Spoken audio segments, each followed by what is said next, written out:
Bagi guru dan dosen yang tidak mendapatkan tunjangan kinerja, maka akan diberikan tunjangan profesi guru serta 50% tunjangan profesi dosen. Ini adalah penjelasan Menteri Keuangan Indonesia baru-baru ini. Komponen THR yang diberikan meliputi gaji pokok, tunjangan keluarga, dan tunjangan jabatan, serta tunjangan kinerja per bulan sebesar 50%. Untuk instansi pemerintah daerah, paling banyak adalah 50% tambahan penghasilan dengan memperhatikan kemampuan fiskal di daerah tersebut. Hal tersebut mengundang berbagai reaksi para warganet. Banyak salah kaprah terkait berita ini, seperti yang dikutip dari komentar-komentar mereka, seperti kasihan ya para guru, tugasnya paling berat, bayarannya paling sedikit. Ini adalah bahasa politik yang muter-muter sehingga masyarakat sering gagal paham menerima informasi. Ini benar THR dipotong atau THR kena pajak yang bikin nambah sedikit uang yang didapat, atau bagaimana sih? Memang banyak bahasa ambigu, punya banyak arti, namun kesannya satu, pejabat terlihat benar dan tidak pernah salah di sisi jabatan. Saat ini, Menteri Terbaik Dunia versi negara pemberi hutangan sedang dalam masalah besar. 349 triliun rupiahnya masih dilindungi politikus, terutama politikus dari parpol, yang membuat anak muda Indonesia tidak jadi bermain di Piala Dunia usia 20 tahun. Yang tadinya anak muda mau jualan dirinya ke pelatih dan klub asing dunia, mendadak nggak bisa tampil. Bahkan banyak lagi larangan FIFA yang membuat peran sepak bola Indonesia jadi tetap kelas kampung karena dihukum lama, tak boleh main di pentas dunia. Memang aneh zaman reformasi ini. Undang-undang yang membuat rakyat lebih baik lama sekali lahirnya atau diciptakannya lama. Tapi kalau undang-undang untuk keuntungan segelintir manusia elit di atas dan keuntungan asing, cepatnya bukan main. Kembali ke triliunan rupiah. 349 triliun rupiah itu bukan lagi sebuah mega korupsi di rezim ini. Ini adalah rekor dalam periode 7 presiden. 349 triliun money laundering merupakan tera korupsi, bukan mega korupsi lagi. Ini adalah the best of the best korupsi, core of the core-nya korupsi yang kemudian dengan PD-nya dilindungi secara berjamaah oleh politikus. Dan ada 460-an nama katanya dalam 349 triliun rupiah itu yang tersangkut. Bayangkan, ada yang mendapatkan 1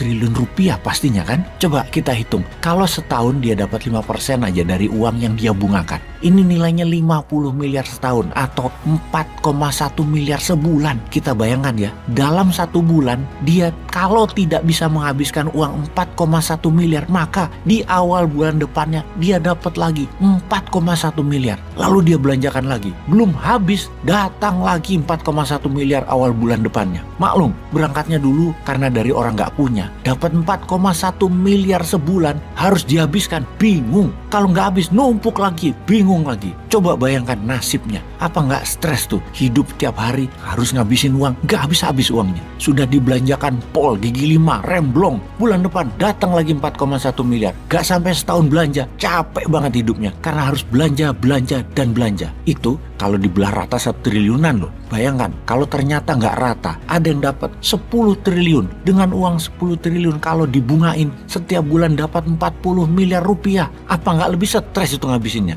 Untuk itu, semua mereka perlu perlindungan. Karena perlu perlindungan, maka harus ada uang perlindungan. Anggap ya, si bosman ini salah satu yang dapat 10 triliun. Ya mendingan bayar dah 10 miliaran buat suara parpol untuk perlindungan bulanan deh. 10 miliar, siapa aja, politikus, media, buzzer, bayar dah. 30 miliar sebulan sisanya. Juga gue sampai bego, tiap bulan ngabisin duitnya juga bingung. Terus daripada gue dioyak-oyak cuan gue yang 349 triliun, mending bayarin buzzer supaya rakyat fokus pada kadrun. Sama gagalnya Piala Dunia usia 20 di media dan medsos. Kan rakyat butuh hiburan. Hiburan yang rakyat suka adalah drama dan gosip. Mainkan terus di media supaya lupa sama 349 triliun ini. Dan kalau perlu, gue belah dikit cuan gue yang 30 miliar sebulan.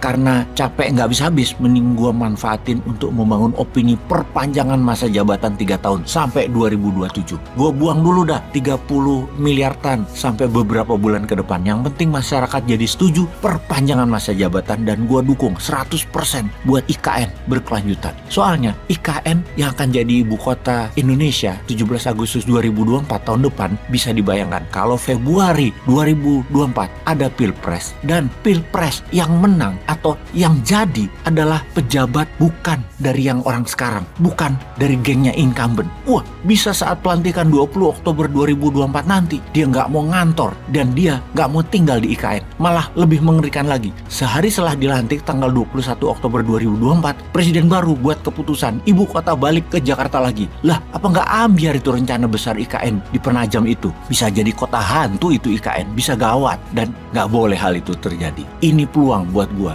harus dukung IKN, gua harus dukung perpanjangan jabatan, dan gua dukung koalisi incumbent. Tapi gua minta tolong di sisi lain dong, lindungi yang 349 triliun gua ya. Untuk itu kita saksikan video berikut ini di mana kita akan masuk ke IKN, bantu negara. Bagaimana komentar sahabat? Peace. Apakah betul ada teman-teman yang sudah bekerja lama dan belum dibayar? Itu kami minta konfirmasi, Pak. Ada yang belum dibayar sampai bulanan. 3 bulan, 2 bulan, 4 bulan, 5 bulan, 6 bulan. Kami harus jujur menyatakan bahwa kami masih menunggu Perpres tentang hak keuangan eselon 1 dan turunannya.